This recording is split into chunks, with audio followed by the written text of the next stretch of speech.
Hello, everyone. Welcome to But Where Do We Start? Working with the National Guard. This is Margie Legowski at the Corporation for National and Community Service, and I am the Strategy Office Liaison and Senior Training Officer at the Corporation, and I work with capacity building for all of the National Service programs that are working with veterans and military families, whether they're Senior Corps, VISTA, AmeriCorps, NCCC, or the Social Innovation Fund. Let's start with some quick housekeeping reminders.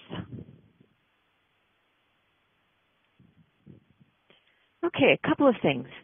First of all, you're in a listen-only mode via your speakers. There's no phone number associated with this session.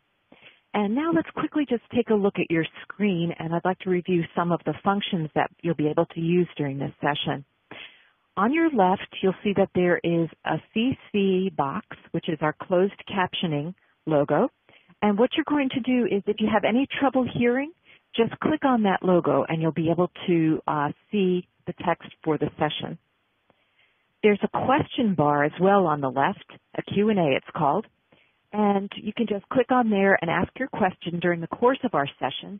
We'll try to answer them at different points today.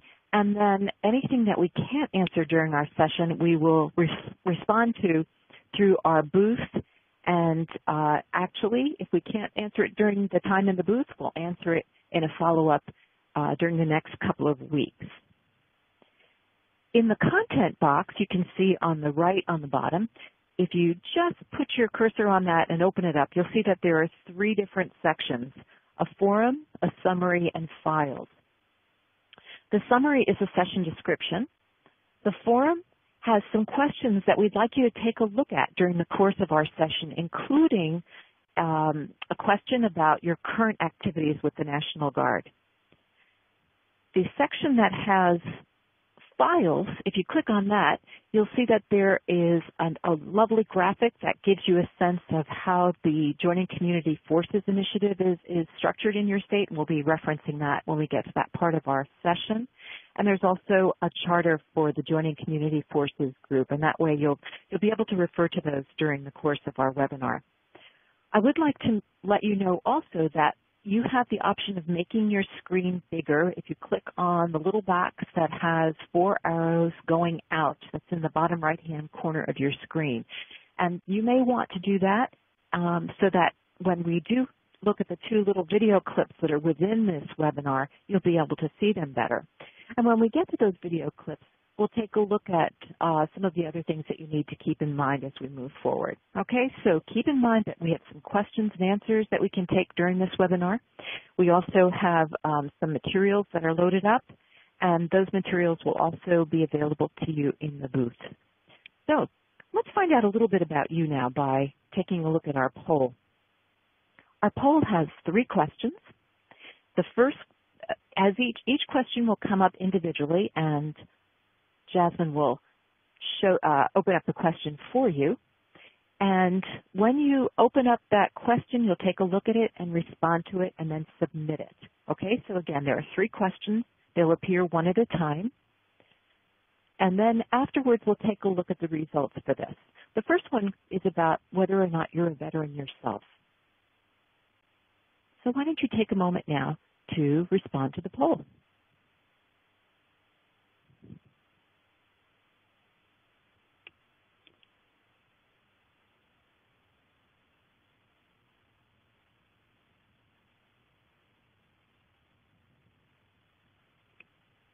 Okay.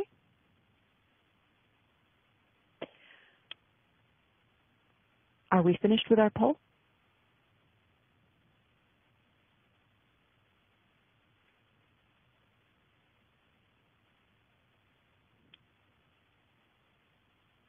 And let's take a look at the results as well.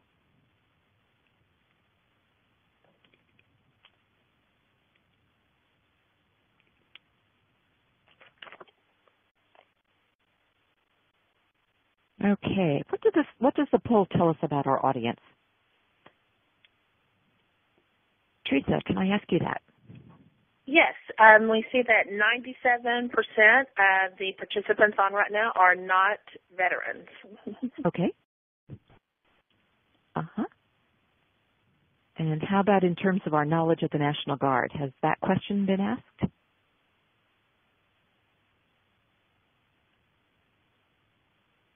No, let's go ahead and send out the second question. Thank you.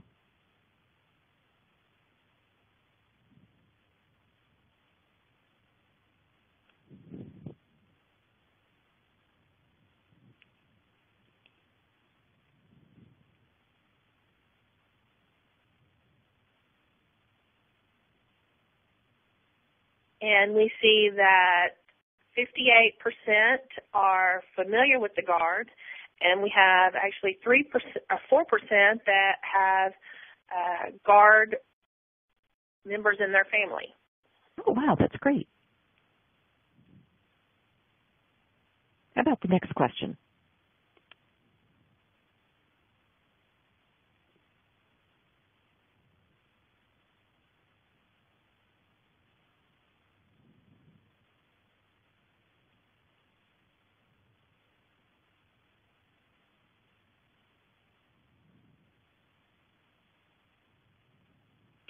And what are these results? And this, we see that the majority, over 80%, are not familiar at all with joining community forces or ISPACs. Okay. Well, you are in the right place. Thank you very much, Teresa and Jasmine. Okay, let's go to our next slide then. Why are we here? Well, basically the purpose of this session is to give you some information to get you started in working with the Guard and with the children of the Guard. And how we'll do that, next slide, is by first of all, next slide please, by first of all getting a big picture look at why this work is important to the corporation and to you as a national service program. Then we're going to turn it over to one of our wonderful speakers today, who is Chaplain Quentin Collins of the National Guard Bureau. And the chaplain will give us the big picture of what is the Guard, what's the best way to work with the Guard, how do you find them, and he'll also talk to us a little bit about something called joining community forces, and that was a term that came up in the original poll. One of the important things that we're going to dive into is how to get started, who to call and what to say, and probably more importantly, what not to say. And then we'll go back to why this is important and we'll answer your questions. Okay, so we'll start with the big picture stuff and how it's related to you and your work with national service. Then we'll look at the National Guard to give you somewhat of a framework. And then we'll take a look at some specific issues related to working with the Guard. Next slide, please.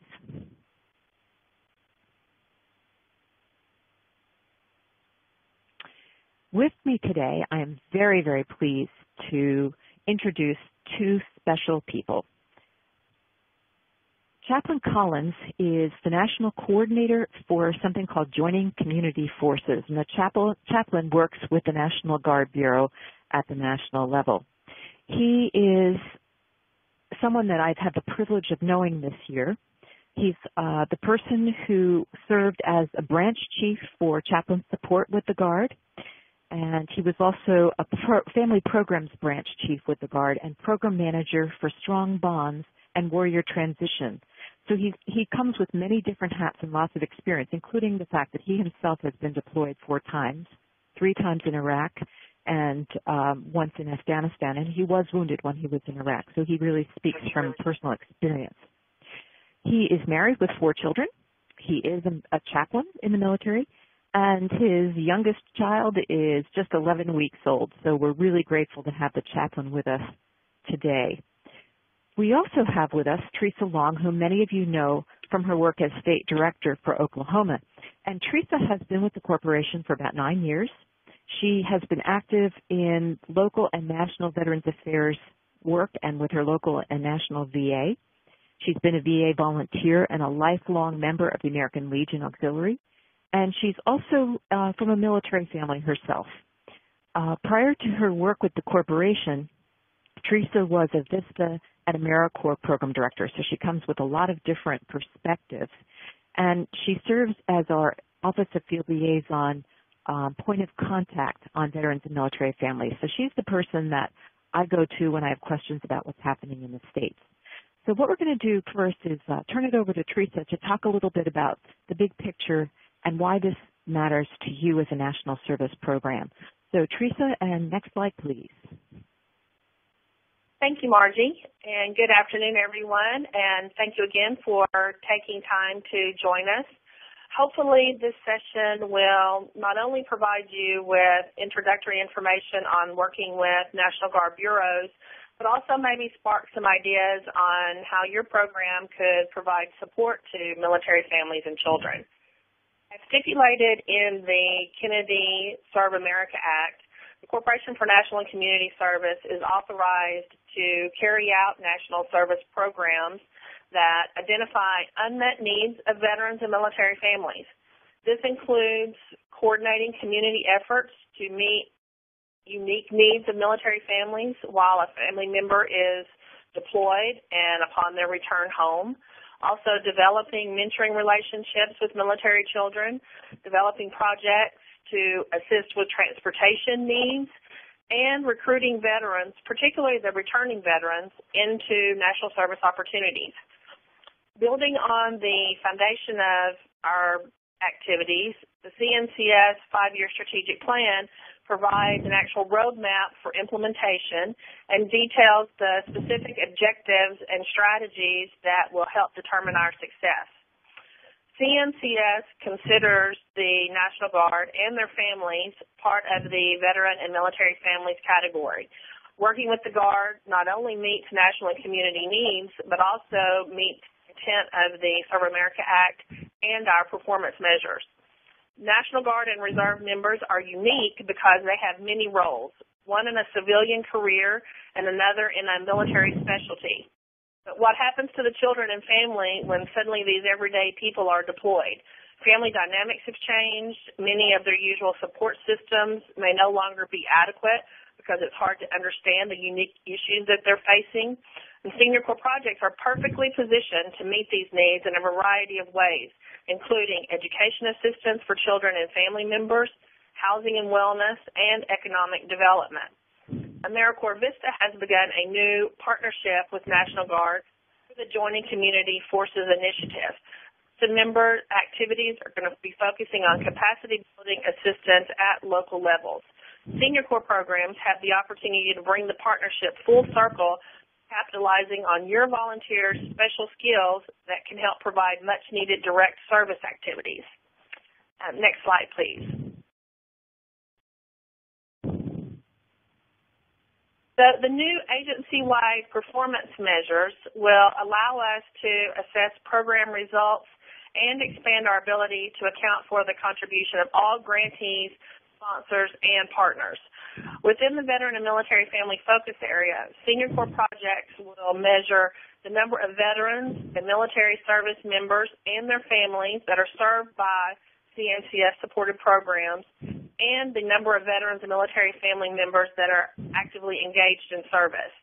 The new measures place greater emphasis on the objective of strengthening military families, and grantees will now be asked to report on veterans, active duty military service members, including National Guard members, reservists, and wounded warriors, and also veteran and military family members. Assistance can be a variety of different activities to help veterans have a higher quality of life, but cannot simply be referrals to federal services without some type of additional supplementary assistance. The services may be delivered individually or as a group, either by phone, email, or in person. So again, CNCS considers the National Guard and their families as part of the military and family and veteran area, and National Guard members, reservists, and wounded warriors are considered a subgroup of active duty military service members for the purpose of grant applications and performance measure reporting. So working with the Guard not only addresses critical national and community needs, but also meets the intent of the Serve America Act and our new performance measures. So Margie, I'll turn it back to you now to introduce our next speaker. Great, thank you so much. Let's move to our next slide, please. Well, I'm really happy to introduce actually right now the entire National Guard family. What we're going to do is take about a minute and a half to watch this short video that you'll be able to access after our program as well. The video will show up either as a pop-up on your screen or maybe as a new window, so take a look at the top of your screen. And once it's finished, because it is through YouTube, you'll need to close out the YouTube window, but be really careful. You don't want to close out from the entire webinar. If you have trouble doing it right now, don't worry. It's a short video. You'll probably be able to hear it from your colleagues, and we can direct you to it right after this session. Okay, so Jasmine, can you please cue up the video?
All right, Margie, so I see that our video has ended, and so I think we're ready to move on.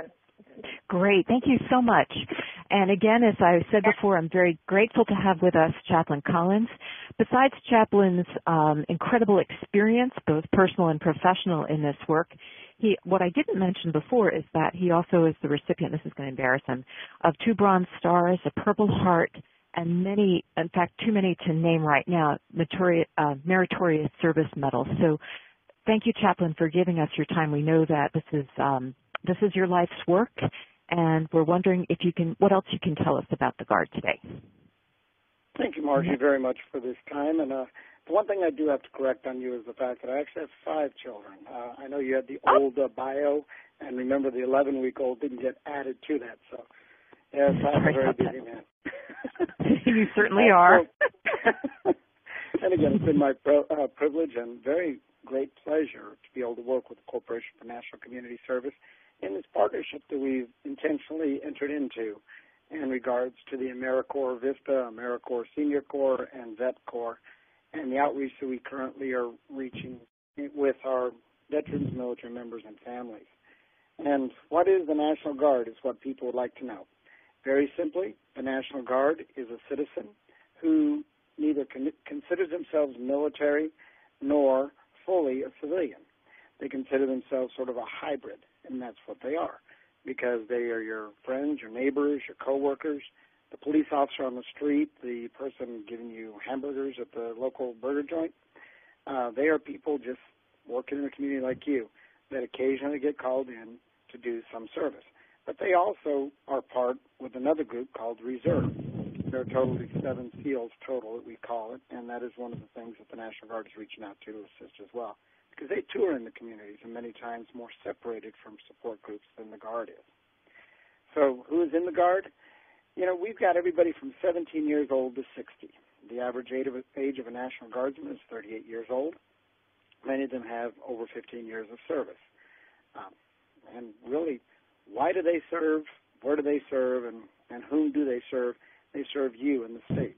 The Guard, unlike the other reserve components, has two missions. One is a state mission. That is what we refer to in the National Guard as a Title 32 mission. Unlike other service members, reservists and active duty, their commander-in-chief is also known as your governor.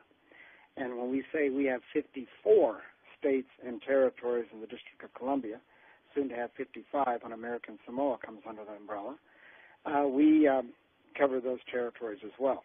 We go from Guam all the way to Puerto Rico, and we have even an element in the Virgin Islands.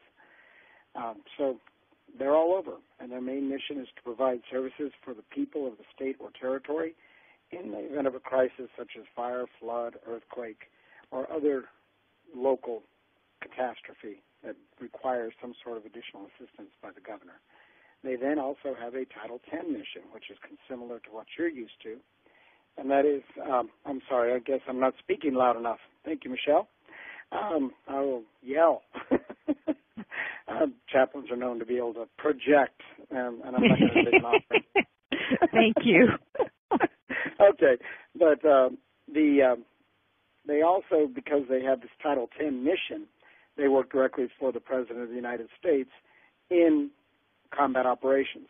As a matter of fact, in the National Guard, 52% of all combat capability resides in the National Guard. In the reserves, they're a support organization, so hospital, logistics, truck agencies, that's what they run. But the actual, like, infantry and the people that go out there, they reside in the Guard.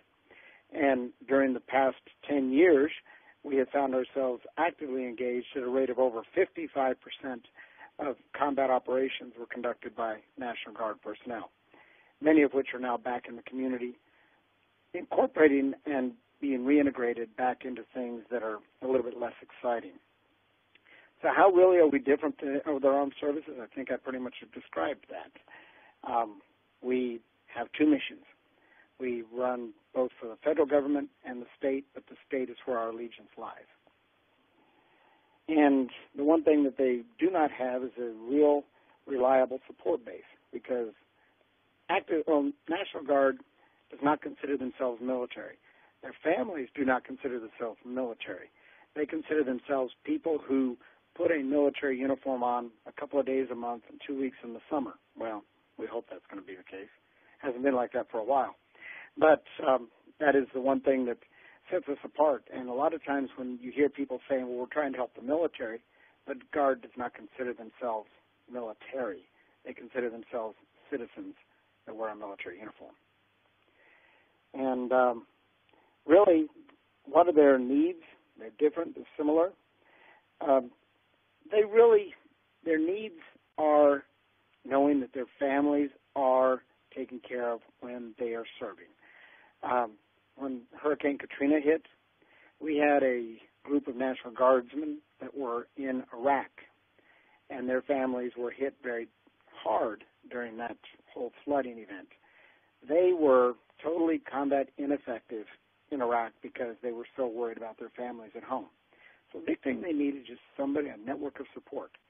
And really, where the Senior Corps volunteers can really, really help is to, let me back up. I forgot about the knowledge and skills Guard members bring to the community.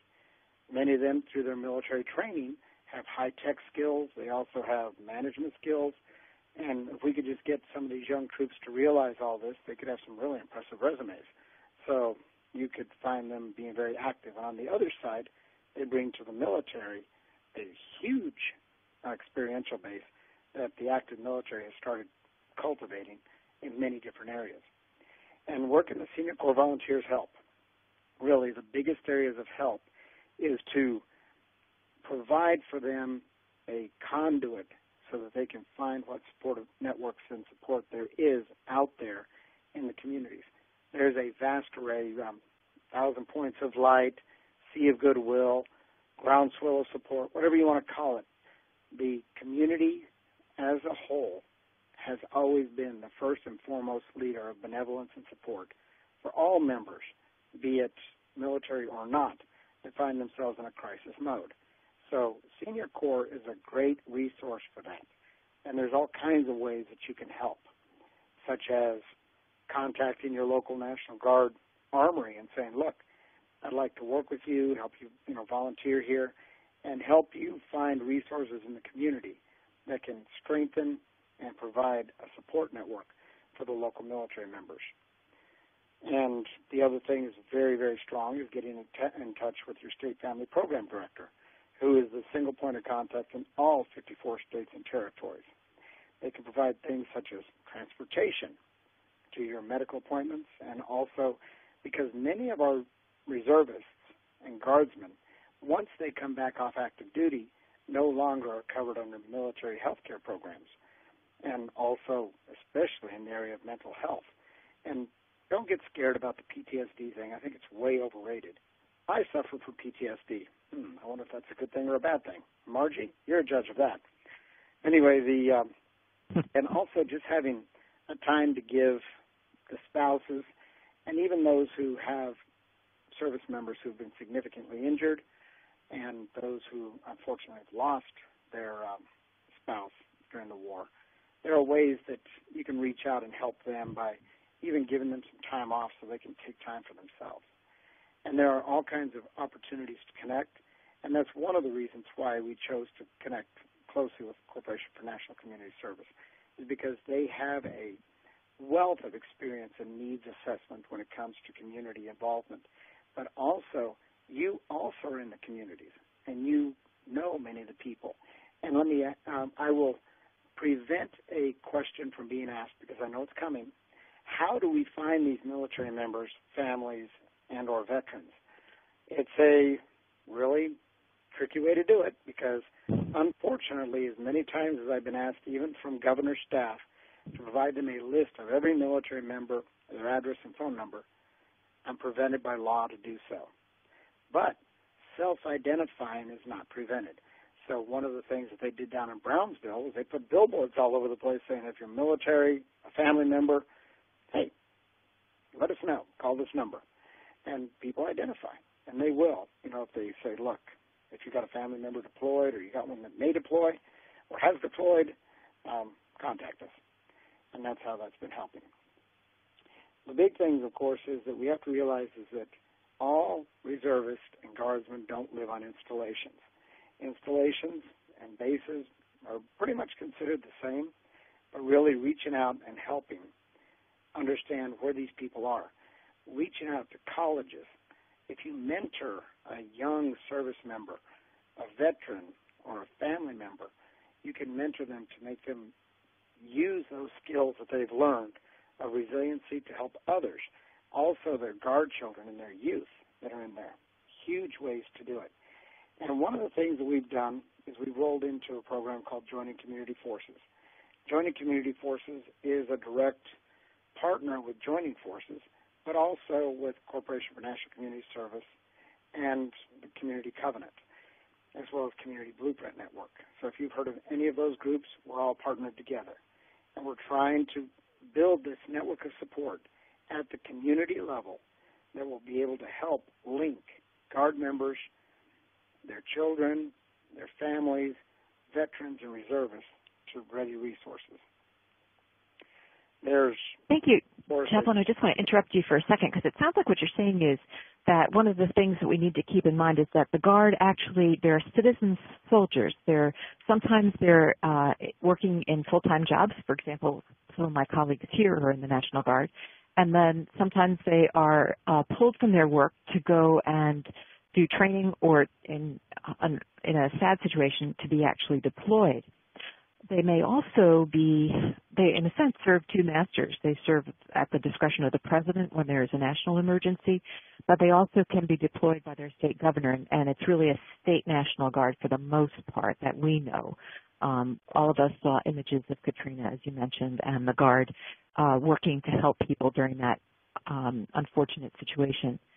And then it sounds like you're saying that they don't really live on bases or installations. They're in our community, so we need to reach out to them in similar ways to how we reach out to other partners. And I think you've given us some really good examples of what that might look like.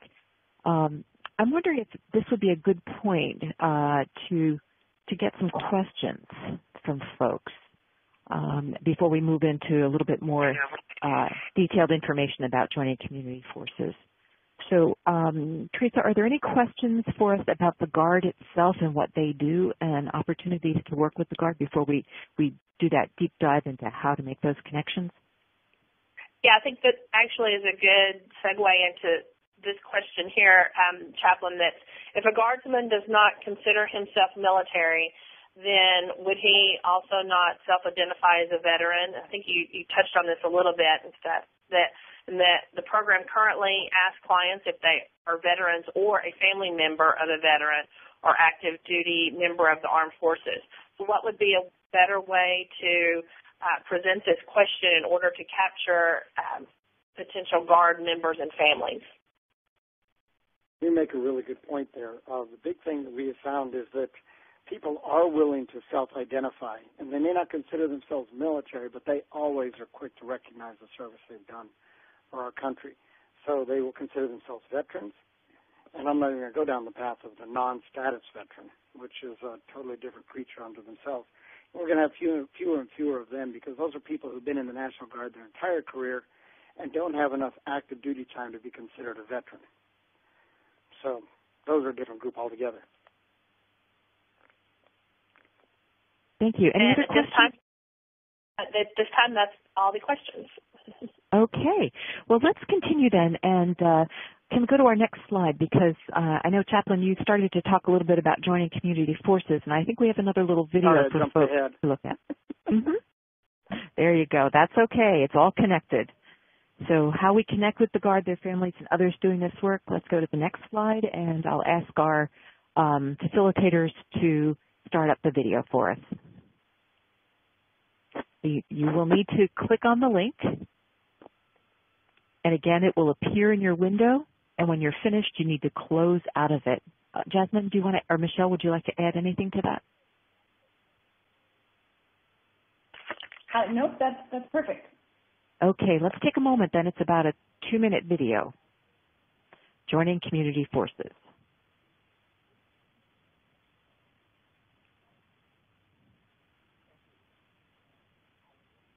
You will see when the screen opens, you need to scroll up till you see the little arrow in the middle. Click on that, and it will make the video start. It's kind of like a do-your-own thing.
Great. Thank you so much, Michelle.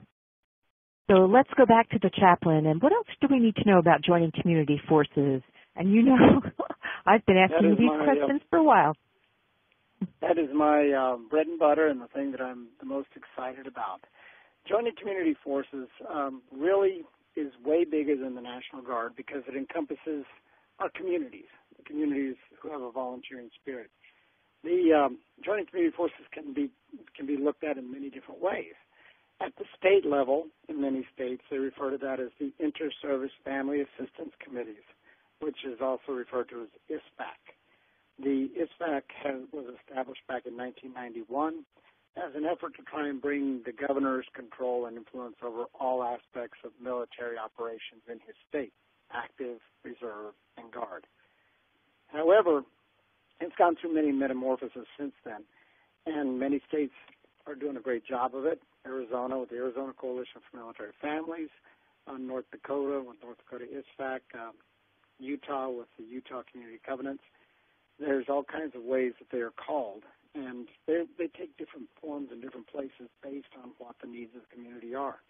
But the key element is the Joining Community Force is a group of people, we call them community forces, who come together, who deliberately and collaboratively target the military community to include veterans, military members, and families of all services, and provide them a resource conduit whereby in a proactive way it will be established so that we all know community is the first one to respond to an emergency anyway. So let them be the first ones to build up this network, which they've already been doing anyway effectively since the beginning of this country. Communities have always pulled together to build a barn or whatever. So really it's just trying to get a collaborative way of getting everybody to work together on a regular basis and a deliberate way to make sure that they have built this network of support and or, as we refer to, no wrong door.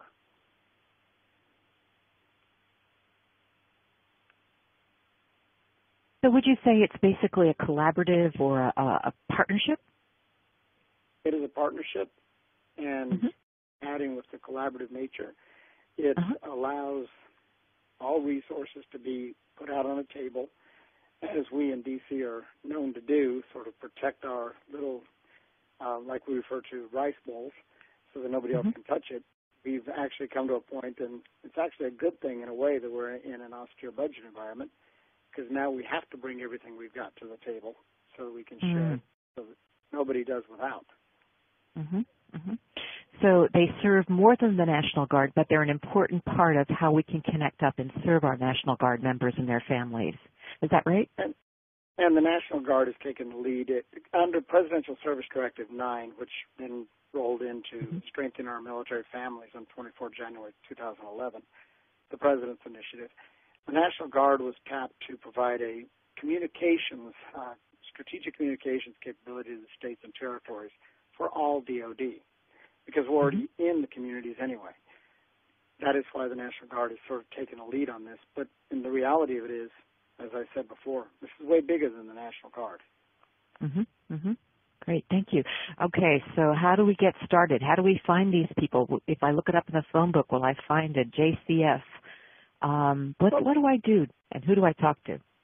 The best way to get a hold of the Joining Community Force, or just the community force as a whole in the state, is go to joiningcommunityforces.org, and of course your state will be highlighted, and you can put in there any question, any contact information you'd like to.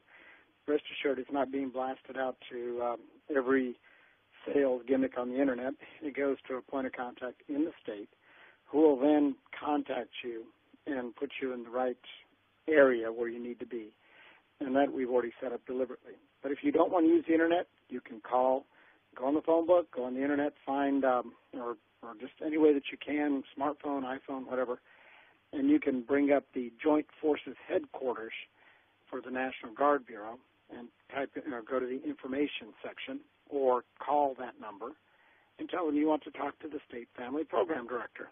That's how you do it. Is there anything in particular, how should we approach them, and what should we say or not say? Any advice? Because you and I, we've had a lot of interactions this year. Obviously, the corporation is kind of a funny entity because we're federal, but we're also a large part of the nonprofit community. And I know my background is nonprofit and education, so we've had our little cultural challenges sometimes. Can you talk a little bit about that? and what we need to keep in mind. Bring that up because we thought that we had an interesting organizational structure, but the best way to approach the National Guard in your state, and understand that you've also got reserve centers in the states, the best way to approach any of them is by first and foremost identifying yourself as a federal agency or representative of a federal agency. Now, don't go in there and say, I'm with the federal government and I'm here to help you, because the first thing they'll do is probably slam the door in your face because they got this thing where they think they're separate from the United States. But the thing that you have to remember is that once they realize you're there to help, and all you have to do is just say, look, educate me. And that was really what I loved about at the national level, Margie and your whole crew over there, is educate us. Help us to understand who you are. And then on the reciprocal, help us understand who you are. Because it's Corporation for National Community Service, like Margie said, is an interesting hybrid that has many different ideas of what they are, some good, some not so good, but that's much like the National Guard. You know, it reminded me a little bit of our state commissions to a certain extent, because the state commissions are state under the control of the state governor, but at the same time they're funded through a federal source. They're funded, through the corporation. And I also, because my background is in education, I think of the Joining Community Forces collaboratives almost like school community partnerships. And most of us in the world of service do deal with partnerships and collaboratives. It's something that's very familiar to us. How about if we take a moment here to see if there are any questions?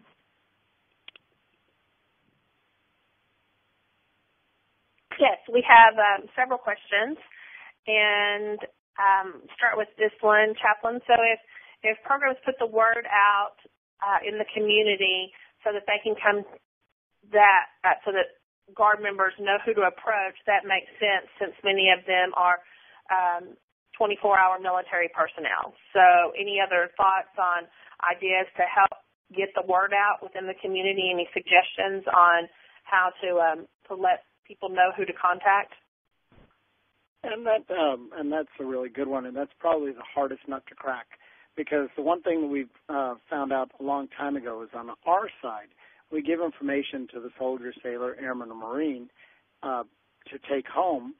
One of the gauges of effectiveness is when you walk outside and look in the trash can, because typically that's where most of the stuff ends up. Now, we find that if we give it to their spouse, the service member is more likely to receive it and accept it. I don't know why the spouses seem to have that kind of control, but they do. But the problem is getting the spouse involved, because unlike the military member, we can't order them to do anything. The spouse is there because they married the service member. They didn't join the military. And try and add, on top of that, try and get a service member's kid to come. So the big thing we have to do is remember that there are ways to have them identify. One of the ways is in the schools, and there are teachers that may know of, sometimes they don't, but they may know of a military member's kid who maybe they're through deployment. A real good way is to get involved in the Yellow Ribbons events, because they are publicized, because service members have to go to those when they come back or getting ready to deploy. And the other way that's really good is to be involved at if you can get to any of the armories or Air National Guard bases or Naval Reserve Centers, is to go over there, make a relationship with whoever it is that handles the family programs, and get out there during one of their drill weekends. And so sounds kind like of the key is to ask for whoever handles the family programs. That's what we need to know. And I do want to ask you, what is the Yellow Ribbon Program? The Yellow Ribbon Program is I'm not going to sing a Tony Orlando song for you, but it's the program that has been coined as the reintegration program. Some people call it the deployment cycle support, and it's a very effective way of helping service members prepare for, endure, and recover from a deployment. The Yellow Ribbons program has a set curriculum that goes before they deploy, while they're deployed, and then when they come back. There's what they call a 30, 60, 90-day program They're mandatory for service members to attend, and their families can attend as well.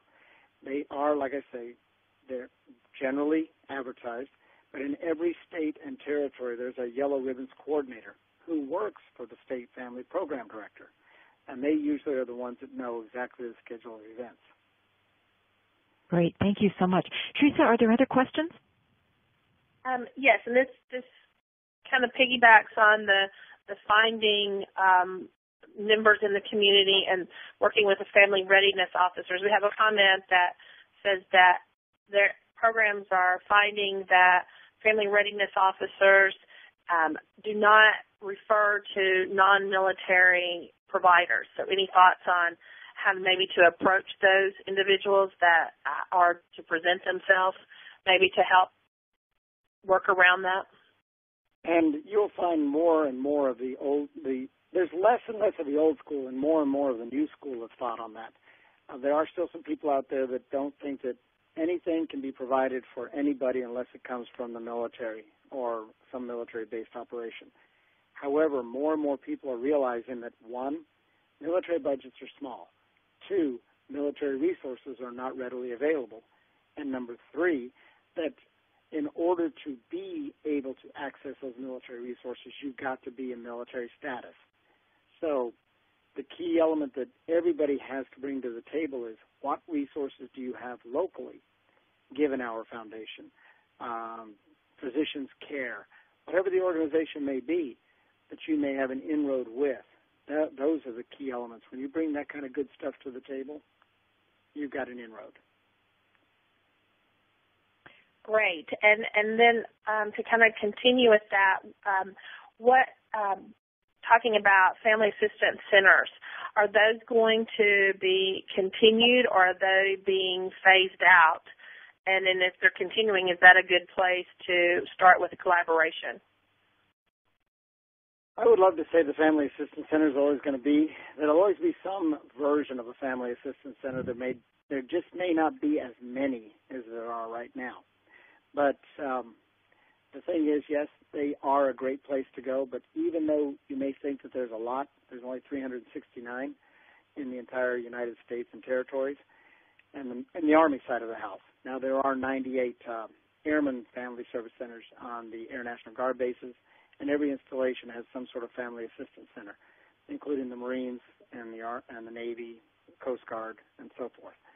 The key elements on that is just realizing that, yeah, they are a great place to go, and trust me, the family assistance center specialists, unless it's on an active duty installation, are more than willing to utilize your resource base. When I say unless it's on an active duty installation, they have guidelines and restrictions that prevent a lot of resources in the communities from being able to be utilized on an active duty installation. But also remember that though active duty installations seem like a foreign area, 100% of their people live in your state. So the fact of it is that they're there, and they go out beyond that. Mm-hmm. You know, I'm thinking of two things, two other points of connection, and that is, as Teresa mentioned earlier, we have our VISTA volunteers who are managed in each of our states, and some of you actually have VISTAs in your program or have worked with them, or you yourself perhaps were a VISTA.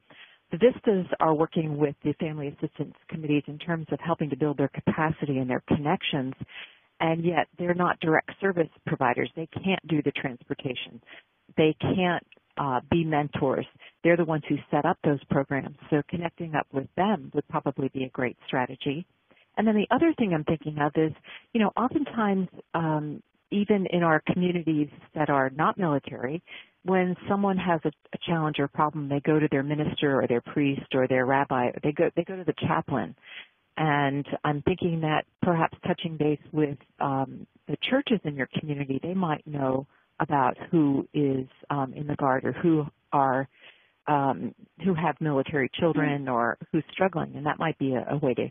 And Margie, you bring up a great point. The Military Commission, the RAND Institute, to do a study, and they found out fully 80% of military members, when they go to seek some sort of assistance, go to their clergy member first. Sure. So we find that it's imperative upon us in the military to train local clergy, because many of them find themselves extremely overwhelmed some of the questions that are asked. Sure. Exactly. Teresa, any other questions? Yes. One thing, Chaplain, one of the opportunities for potential partnership is really in the education and working with the children. Could you share a little information about Operation Military Kids? Because that might provide some excellent opportunities for contacts and for activities. Well, yes, so the Operation Military Kids, and those of you who may be familiar with your land-grant universities in the states, and there are some in some of the territories as well, and that is that they are a part of the USDA, the 4-H program, and it's an outreach program that was established by USDA in partnership with the Department of Defense to reach out to military kids and help them with such things as robotics and things that give them life skills, basic education. Every state that puts in a request for is authorized a $100,000 grant to reach out to military kids in their communities. Now, understand that this is, like I say, a partnership between DOD and USDA, and so most of those funds come from DOD, so we're not sure how much longer we're going to be able to sustain that. But in the meantime, while it's going on, there is a great person in the state that sits on the Governor's Council that is a state liaison for the Operation Military Kids. Again, it's under the USDA, and it's in partnership with the land-grant universities in your local states. Great, thanks. And I know they do summer camps, they do backpacks for kids with supplies, and so there's a lot of different opportunities for potential partnership through that relationship. There's another group you may get confused with when you see the letters OMK. You may think of Our Military Kids as well. That is a private foundation that offers grants to military members while they're military members' kids while the military member is deployed. They're only available currently for the Guard. So don't confuse the two. One is a federally partner and the other is a foundation. So okay, that's great information for staff. Teresa, it occurs to me that folks who were on the call with us on Tuesday, which was about working with the VAVS, we had some good advice there about building relationships, and I know that both you and the chaplain have mentioned it during this call. And maybe it's a matter of showing up and yourself as an individual, I know we're all busy, at an event and starting to get to know, ask questions and get to know folks yourself, and then bring in your program or some of your volunteers, particularly if some of your volunteers are veterans themselves, or if they perhaps have someone in their family who's in the Guard. So I think it's really important to not just take it on yourself, but to branch out to other people within your volunteer community, and to remember that it is about building a relationship. It's not going to happen overnight as much as we would like it to and as great as the needs are.